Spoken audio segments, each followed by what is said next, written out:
შიგუიაღამით პირველი ოპერატორი ლაშა ჯიოშვილი დააკავეს შემთხვევა ელბაქიძის დაღმართის მიმდებარე ტერიტორიაზე მოხდა. მისი თანხმლები პირი ალექსანდრე ვალიაური პირველ არხთან აცხადებს, რომ აქციიდან ბრუდნებოდა რა დროსაც 10-მდე შავნიღბიანი პირი მივიდა მათთან და ლაშა ჯიოშვილი აიყვანეს. ალექსანდრე ვალიაურის განმარტებით აღნიშნული პირების იდენტიფიცირება შეუძლებელი იყო. თვითმხილველების თქმით, მან შემთხვევის შესახებ საპატრულო პოლიციას შეატყობინა. მის მიერ სოციალურ ქსელში გავრცელდა ასევე ჯიოშვილის დაკავების კადრები. მოგვიანებით კი შინაგან საქმეთა სამინისტრომ გაავრცელა ინფორმაცია, რომ ტv პირველის ოპერატორი ადმინისტრაციული წესით არის დაკავებული. მას სამართალდამცავებისადმი დაუმორჩილებლობას ედავებიან. ლაშა ჯიოშვილის ადვოკატმა მოინახულა ზაჰეზის დროებითი მოთავსების იზოლატორში ღამითვე, თუმცა მანამდე რამდენიმე საათის განმავლობაში მას არ ჰქონდა ინფორმაცია მისი ადგილსამყოფელი შესახებ.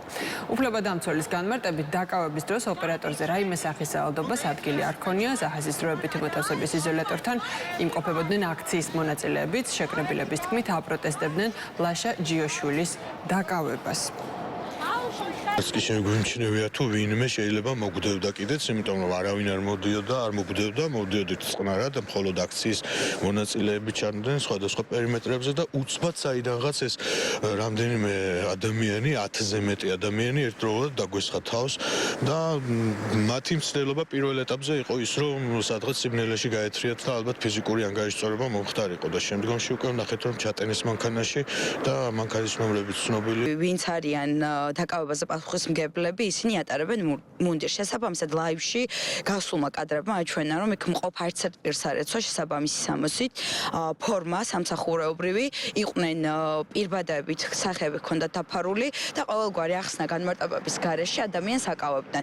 ლაივში კარგად ჩანს, ეს ადამიანი არანაირ წინააღმდეგობას არ უწევდა პოლიციელებს და ეგრეთ წოდებულ სამართალდამცავებს. დავებიან კანონიერ მოთხოვნაზე დაუმორჩილებლობას, რაც რა თქმა უნდა არის სრულად აბსურდი, იმიტომ რომ არანაირი კანონიერ მოთხოვნას ადგილი არ ჰქონია და მეტიც პირველივე წამიდან, როდესაც ლაშამ დაინახა, ასე ვთქვათ, სამართალდამცავები, პირიქით მათი მისამართი წავიდა, იმიტომ რომ იქ ვინც იყო რეალურად ისინი ეგონა ეგრეთ წოდებული ტიტუშკები, რომლებიც სინამდვილეში აღმოჩნდა სამართალდამცავები. საბედნიეროდ ჩვენი მოლოდინები არ გამართლდა და რაიმე სახის ძალადობას მის მიმართ ადგილი არ ჰქონია, არც არაადამიანურ მოპყრობას.